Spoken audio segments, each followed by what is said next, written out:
Welcome to the Malfunkt10n Radio, powered by God Access. I'm Gensys, your guide into the chaos of cybersecurity, pen testing, and red teaming. From hacking systems to exposing vulnerabilities, we're here to break things and build them back stronger. If it's not malfunctioning, we're not doing it right. Now, over to your hosts, Adam and Eve, for today's breakdown.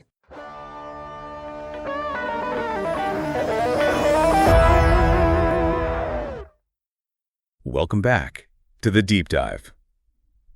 You know, if you've ever tried to find someone online, maybe track down an old account using just a username, or maybe an old email address you vaguely remember, you get that feeling, right? That little thrill, like you're an investigator, piecing things together, connecting these invisible dots all over the internet. Oh, yeah, definitely. It feels powerful for a moment. It is. It's kind of intoxicating. But then actually building that profile, finding link after link, that's usually where it just stalls. It grinds to a halt. It absolutely does. And that's really the core challenge, I think, in modern OSINT, open source intelligence. It's not that the data isn't there, it's the scale. It's just impossibly huge. Right. I mean, think about it. If you really wanted a full picture of someone, you'd have to manually check all the big social platforms, X, Insta, TikTok, LinkedIn, sure. The obvious one. Exactly. But then you've got all the, obscure forums, maybe regional ones, specific gaming sites, professional networks you've never heard of, weird little content platforms. It goes on forever. It does. Doing that by hand, you're talking weeks, maybe months, just to see if a username even exists on those sites. Forget about figuring out if it's actually the person you're looking for yet. And that's the bottleneck, isn't it? That initial grunt work, that massive reconnaissance effort. It's so demanding that, most people probably just give up. Or they miss crucial clues because they only check the first, say, 10 big websites. Precisely. You stopped too soon. So our mission today, really, is to look at a shortcut. What if there was a tool, something automated that could just speed up that whole discovery phase, handle the scale for us? Okay, so what are we looking at? We're focusing on a tool called Blackbird. It's open source, which is interesting, and it's specifically designed for this exact problem, cutting down that time sink for mapping out where someone might exist online. Blackbird. Got it. It gives you that speed you need to just cast a really, really wide net. Hopefully wide enough to catch those tiny, important details that might be hiding in some, obscure corner of the internet. Okay, let's unpack Blackbird then. Because its whole identity seems to be about, efficiency. Exactly. It's built for two main things, username OSINT and email OSINT. Which makes sense, right? Those are usually your starting points for almost any digital investigation. They usually have one or the other. And what it does is automate that incredibly tedious job of just checking, does this username exist here? Does this email exist there? Across hundreds and hundreds of platforms, all at the same time. Simultaneously. That's the key. And that scale, that simultaneous check, that is absolutely its main selling point. When we talk about Blackbird's coverage, we're not just talking like the top 5 social networks and maybe LinkedIn. Right. This thing scans a staggering 724 websites. 724, seriously. Yep.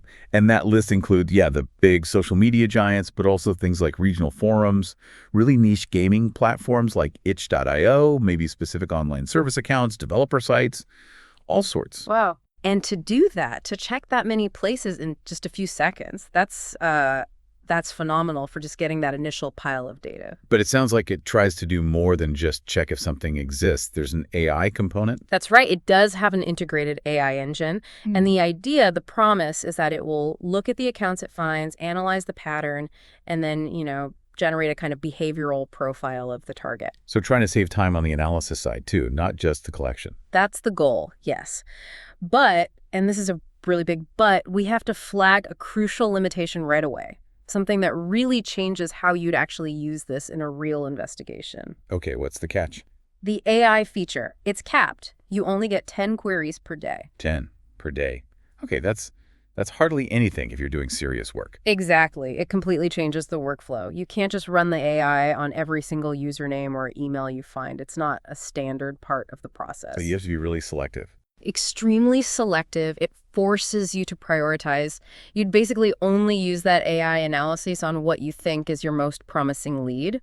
Or maybe when you've gathered a lot of stuff and want a final summary, you have to treat it like this rare, valuable resource. Right, not just a button you click every time. Definitely not. It's there to potentially synthesize things, but you, the analyst, have to decide, okay, is this data ready for the AI? Is it worth using one of my 10 tokens? Okay, so bearing that limitation in mind, how do you actually use it? Is it complicated?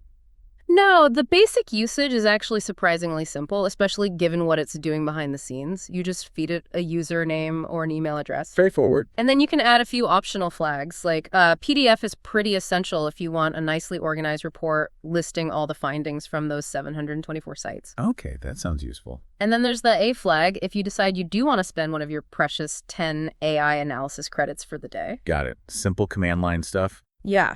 So the big picture here, the main takeaway before we get into cases, is that Blackbird gives you acceleration, not replacement.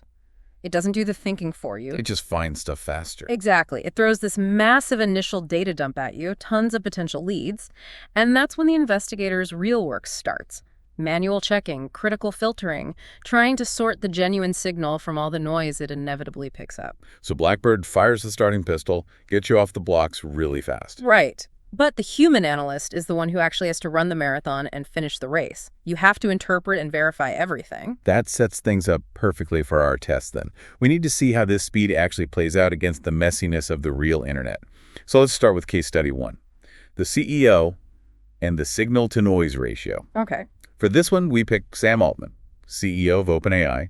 High-profile guy, but importantly, he uses a username that's really common and short, Sama. Right, Sama. That's going to show up everywhere.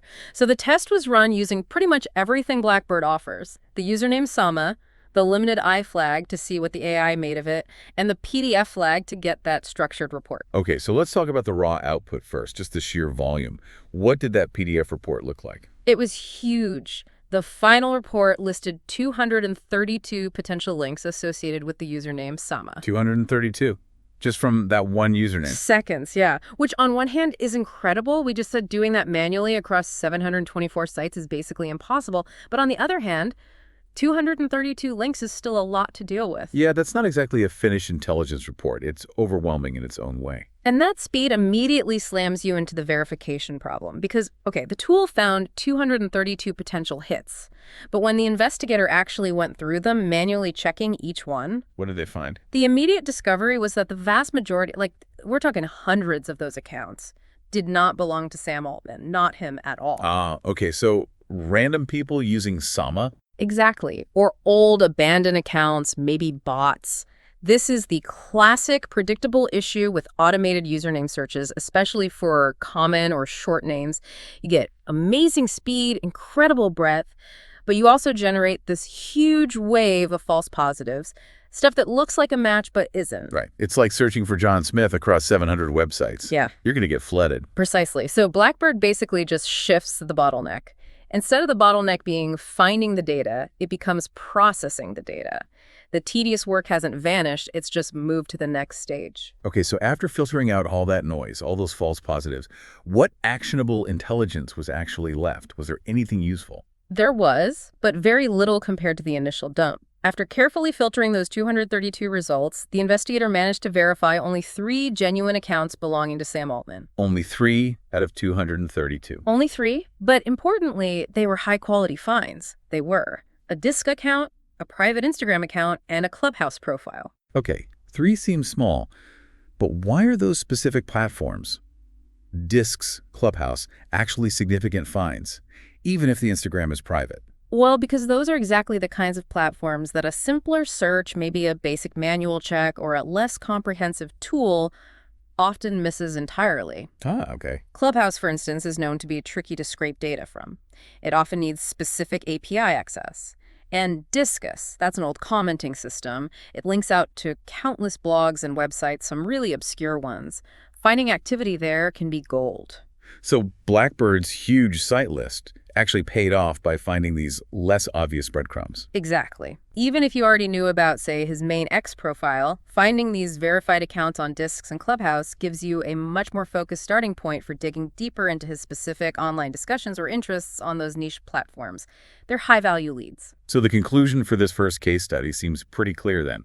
Blackbird is incredibly fast at finding the haystack, this enormous haystack of potential leads. Yeah, it builds the haystack instantly. But the investigator still absolutely needs the skill, the skepticism, and maybe just the sheer patience to sift through all the chaff and find those few genuine needles of intelligence. Couldn't have put it better myself. It massively scales up the collection, but it demands that the human analyst applies critical thinking immediately to the results. Okay, so that was the CEO. Now let's move to a target who basically manufactures noise as part of their public persona. Right. Case study 2. The politician, AI failure, and massive breach data. Our target here, Donald Trump, using his very well-known username, Real Donald Trump. Now, the unique challenge when you investigate major politicians or, global celebrities is that the signal-to-noise ratio is just inherently terrible from the start. Absolutely. Before you even begin that, you're going to be wading through thousands of results. Parody accounts, fan pages, outright impersonators, troll farms, all using that name or something very close to it. It's designed to be noisy. And this noisy environment, it seems, completely broke Blackbird's AI analysis feature. It really did. Remember, the AI engine is supposed to look at the sites found and give you some kind of high-level summary, some insights. Yeah. What did it come up with for Real Donald Trump? Okay, get this. The AI analysis classified the overall profile type as a tech-savvy creator. A tech-savvy creator. Yeah. For Donald Trump. That's not just wrong. It's almost the opposite of his public image. It's kind of hilarious. It is. And it really shines a light on a serious witness in how that AI engine works, at least currently. You have to ask, why on earth did it pick that label? Yeah. Where did that come from? Well, our thinking is that the AI is probably doing a pretty simple thematic analysis based purely on the types of websites where the username popped up.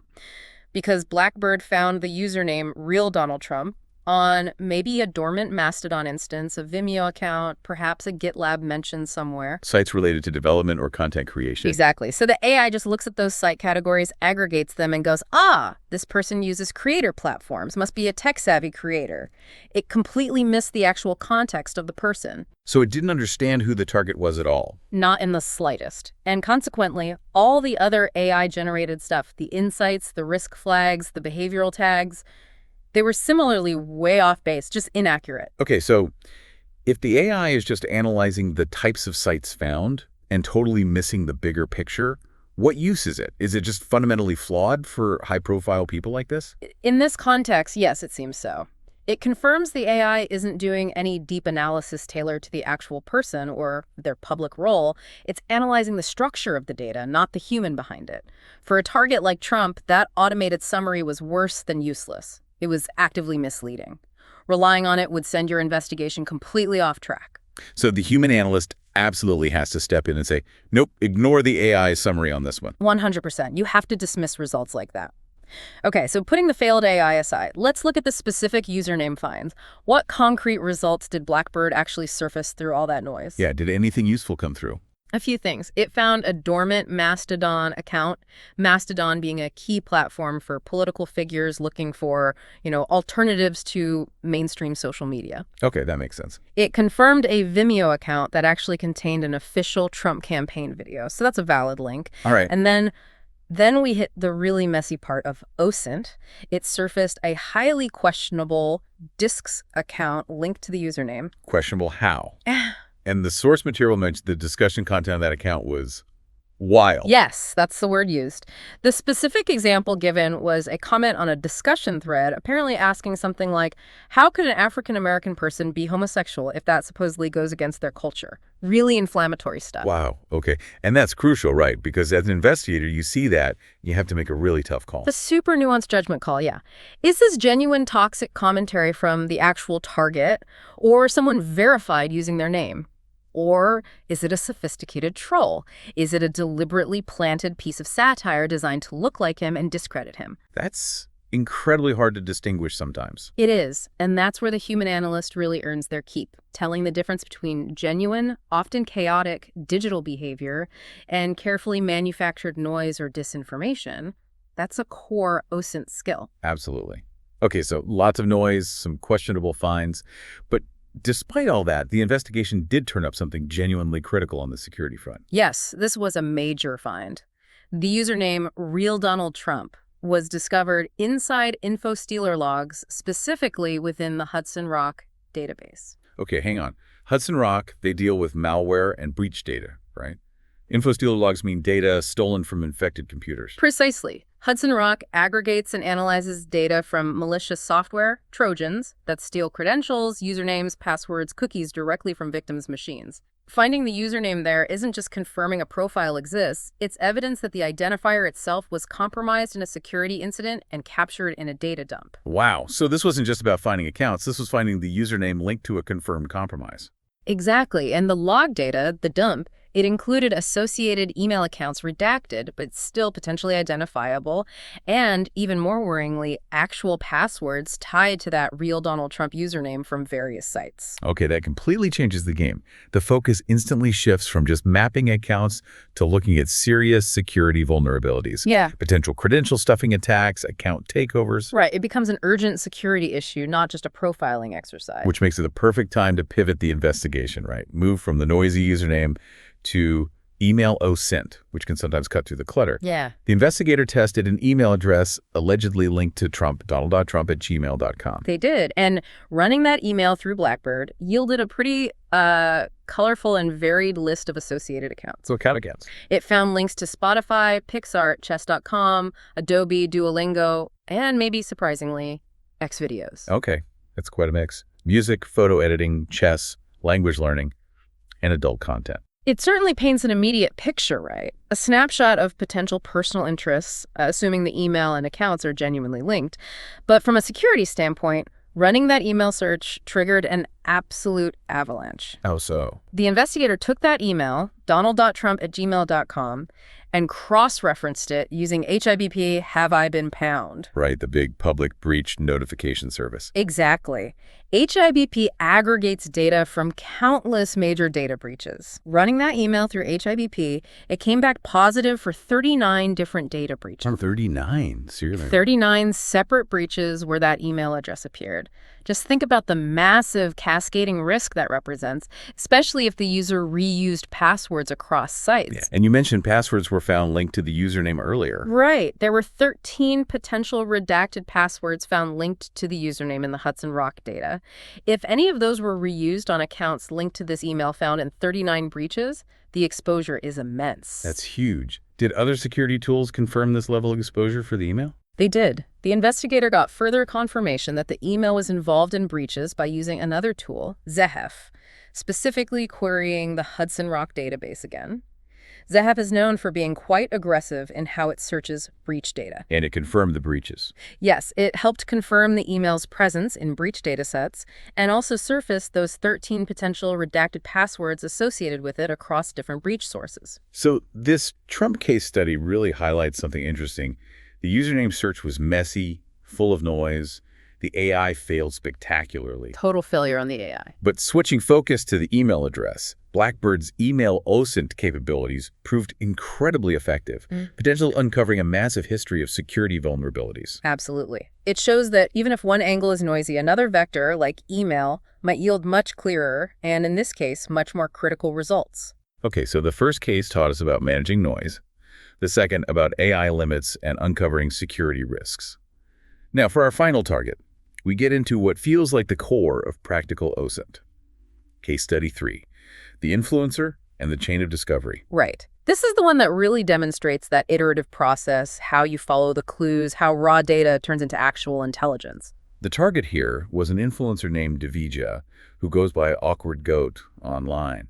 And there's some context, right? A controversy. Yes. The background involved a public dispute where she was accused of using copyright strikes against critics, which seemed to contradict her public image advocating for fair use and mental wellness online. So there was a clear narrative reason why someone might initiate an investigation. Okay. So the investigation started with her known username, AwkwardGoat3. How did Blackbird do with that? Actually pretty well this time.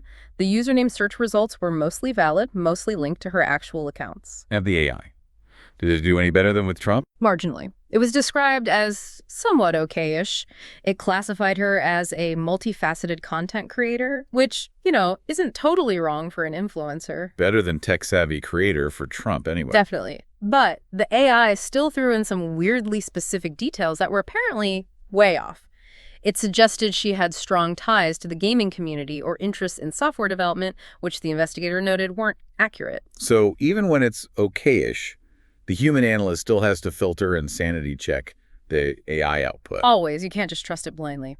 But putting the AI aside again, that initial username search for Awkward Goat 3 was actually a goldmine. It provided a ton of foundational info. Like what? Beyond the obvious accounts? Well, yeah, it found her official YouTube and Instagram, as expected. But crucially, it also found a Blue Sky account. And the bio on that account revealed 2 really valuable pieces of personal information, perfect for social engineering or just understanding her background. What were they? It stated her profession. She's a therapist. And it mentioned a specific, passionate personal interest. She's a huge Taylor Swift fan. Okay, therapist and Swiftie. Those are concrete details, instantly useful for pretexting or just building a profile. Exactly. And that first username sweep also uncovered key branding information. It found her 2 brand names. The Friendly Couch, which obviously connects to her therapy work. Makes sense. And another one, this, vaswayis.kinda.lit, which sounded more like a lifestyle or merchandise brand. It was even noted that this second brand took orders via WhatsApp, which is another potential contact point. Interesting. And was there a central hub? Yes. Most importantly, that initial search found her Linktree link. You know those pages people use to aggregate all their different online profiles in one place? The digital crossroads. That's often a key find. Absolutely, because that Linktree acted like the central nervous system for her online presence. And following the links from the Linktree led the investigator directly to her LinkedIn profile. And LinkedIn is usually where you get the professional backstory. Precisely. The LinkedIn profile laid out her entire educational history. Ambedkar University in Delhi, followed by an MSc from the University of Bath in the UK. This clearly confirmed her background in psychology, lending significant weight to that therapist identity found earlier on Blue Sky. Okay, so you can see the chain forming already. Username, Blue Sky bio, Linktree, LinkedIn, confirmed profession and education. Exactly.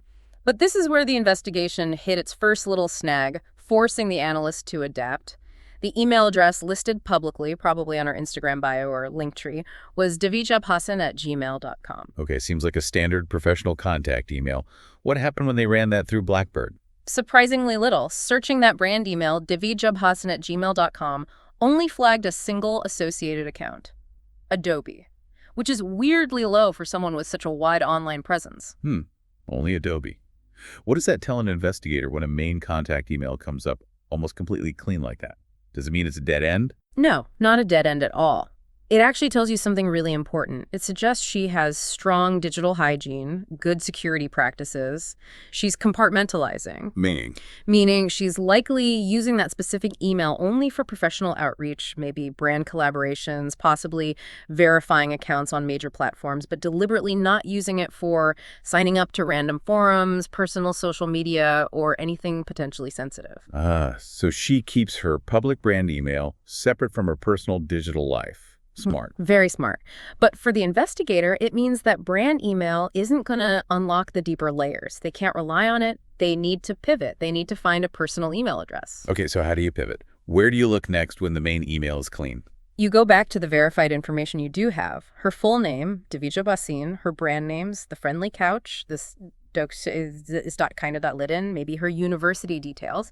You start doing more targeted manual searching, combining these identifiers. Looking for other potential contact details associated with her name and brands? Exactly. And that further research, digging around based on Davija Bhasin and her brands, uncovered 2 more email addresses. One looked at the company address, but the other one seemed much more promising as a personal address. davijabhasan96@gmail.com. Davijabhasan96. Why was that one promising?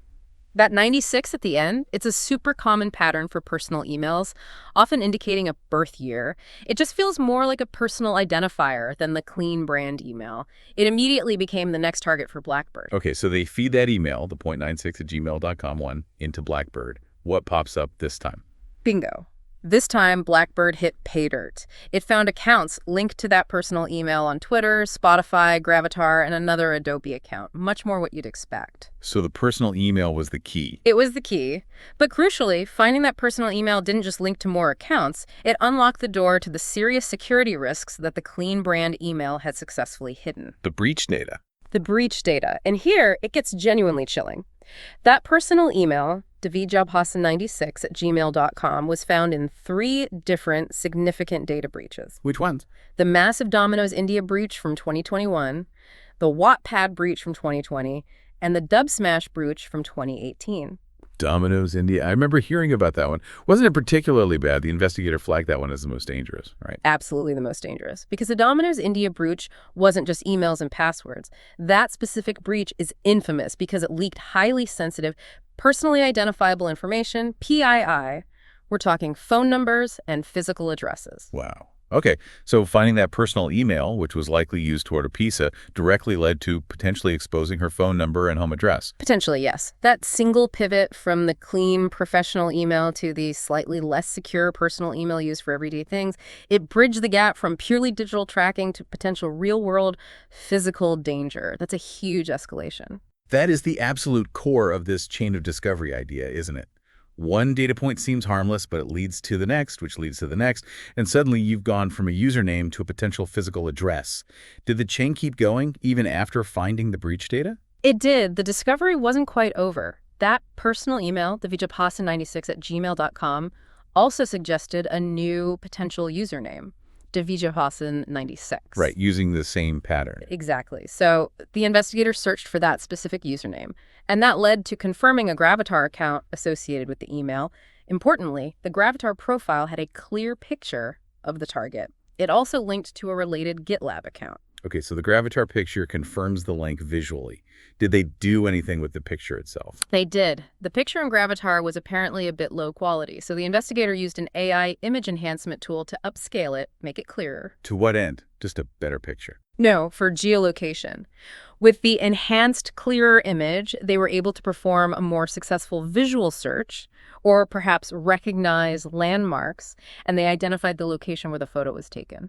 Where was it? St. Mary's Basilica in Krakow, Poland. Krakow. Okay, so that confirms specific international travel history, maybe details she hadn't shared on her main public social media. Another piece of the puzzle slotted in. Exactly. It adds another layer to her profile, another data point derived purely from following the chain triggered by that personal email address. So we've gone from a public controversy to her username, through her education via LinkedIn, bypassed her clean brand email, found a personal email, uncovered breach data with potential phone address leaks, confirmed travel history via an enhanced photo. What was the absolute final piece? The source mentioned something even more sensitive. Yes, there was one final, potentially very dangerous find. Moving beyond typical web OSINT, the investigators started looking into commercial or government records, likely using her full name and perhaps confirmed location or profession details. And they uncovered a GST number associated with her. That's a goods and services tax number specific to India. Why is a tax number significant? Because in many places, including India, registering for a GST number often requires linking it to a specific business or sometimes even a residential address used for the business. Accessing the registry details associated with that GST number could reveal a confirmed current or recent home or commercial address. That's incredibly sensitive. Yeah. That really underlines the cumulative danger. Each small piece builds on the last. It really does. You see how it works. A username hint leads to an email suffix, 96, which leads to breach data, which gives you a phone number, which might confirm an address from a pizza order, which is then potentially cross-referenced with a tax registration number confirming a physical location. It's all linked. This influencer case study 3, it feels like the perfect illustration of the whole OSINT methodology in action. Blackbird found the initial username links. Got the ball rolling. But the success came from the analyst recognizing the patterns, knowing the brand email was too clean, pivoting to find the personal email, understanding the significance of the breach data, and then following that chain, link by link, using different techniques, right down to commercial records. Absolutely. The tool provided the starting point and checked hundreds of sites for the new identifiers found along the way, accelerating each step. But the thinking, the interpretation, this email is clean, I need to look elsewhere. This breach contains addresses, that's critical. This photo could be geolocated. That was all the human analyst. They knew how to use the tool's output to guide the next manual step. Okay, let's try and synthesize all three of these trials then, and pull out some core conclusions about Blackbird and the OSINT process itself. We tested it against three really different kinds of targets. Yeah, the CEO with the common noisy name, the politician deliberately creating chaos and disinformation, and the influencer who tried to compartmentalize her digital life. Very different challenges. And across all three, what was the consistent strength of Blackbird? Speed and breadth, no question. In every case, it did exactly what it promised. Checked over 700 websites in just seconds.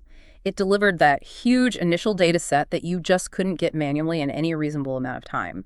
It solves the scale problem of initial discovery. But, and it's a big but, the overwhelming takeaway, the thing that came up again and again in all three cases, is that these automated tools, they are absolutely not magic bullets. They don't deliver finished intelligence. It's not even close. The real work, the hard work, the often tedious work, sifting through hundreds of false positives like with Altman, manually verifying every single potential link, critically evaluating and often discarding the AI summaries like with Trump, having the patience to follow threads that seem like dead ends until you find that personal email like with the influencer. Yeah. All that work starts only after Blackbird dumps its report on you. Exactly. The tool finishes its job in seconds. The analyst's job is just beginning at that point. The human element is completely indispensable. Because real OSINT success, as Case 3 showed so clearly, hinges entirely on that chain of discovery. It's iterative.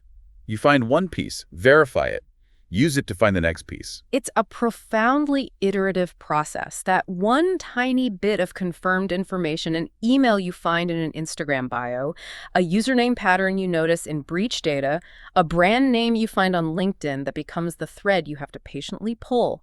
And if you pull it correctly, you can systematically map out the target's entire digital footprint, sometimes right down to their physical address and their leaked passwords. So you really can't just run the tool, look at the PDF, and say, okay, job done. Absolutely not. You get a raw list, potential data points. That's it. You, the investigator, have to confirm them, put them in context, and figure out how to leverage this piece of data to find the next piece.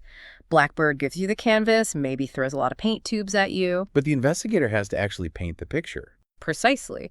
And having that critical thinking ability, being able to look at the raw output from a tool like Blackbird and instantly distinguish between just, noise or potential leads versus verified actionable intelligence, that's what separates someone just playing around with scripts from a professional doing a real deep dive. The knowledge is only useful when you understand it critically and know how to apply it. Couldn't agree more. You have to understand the context of the target and the limitations of the tool. Well, this has been an incredibly detailed look at both the power and, I think just as importantly, the pitfalls of using automated OSINT tools like Blackbird. It clearly accelerates the journey massively. It solves that initial scale problem, getting you from 0 to potentially 724 sources almost instantly. It does. It gets you to the starting line much, much faster.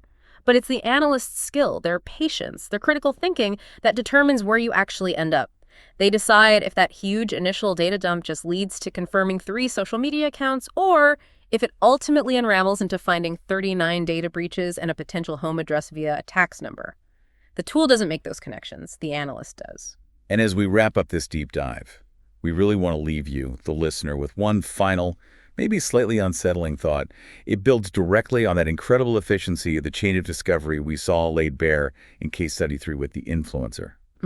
Considering how quickly and effectively that investigation, using pretty standard tools and publicly available information, was able to trace from a username right down to potential phone numbers, physical addresses, breach history, even travel details, ask yourself this. Could a single username you use, maybe an old one you've forgotten about, or perhaps a brand email address you use for your business or side project, could that one single starting point, if found by an investigator, be enough to lead them step by step to your most sensitive personal data? Yeah. What small, maybe seemingly insignificant piece of information are you broadcasting right now? Maybe it's an account on an old gaming forum you haven't touched in years. Maybe it's a personal email address linked to just 1 or 2 niche websites from a decade ago. Could that be the first critical link? The starting point for someone to build that chain that leads directly to your home address, your private travel history, your collection of leaked passwords from various breaches over the years. The internet has a long memory, a very long memory, and tools like Blackbird are making it faster and easier than ever for someone to access those memories. Something to think about. Definitely something to think about. An excellent point to end on. Thank you for joining us for this deep dive into the fascinating and sometimes scary world of digital footprints and automated reconnaissance. We'll see you next time on The Deep Dive. Thank you for tuning into the Malfunction Radio powered by God Access. That was a great breakdown from Adam and Eve. It's been a pleasure guiding you through today's deep dive into the world of cybersecurity and red teaming. Remember, if it's not malfunctioning, we're not doing it right. Stay curious, stay secure, and we'll catch you in the next episode. Bye!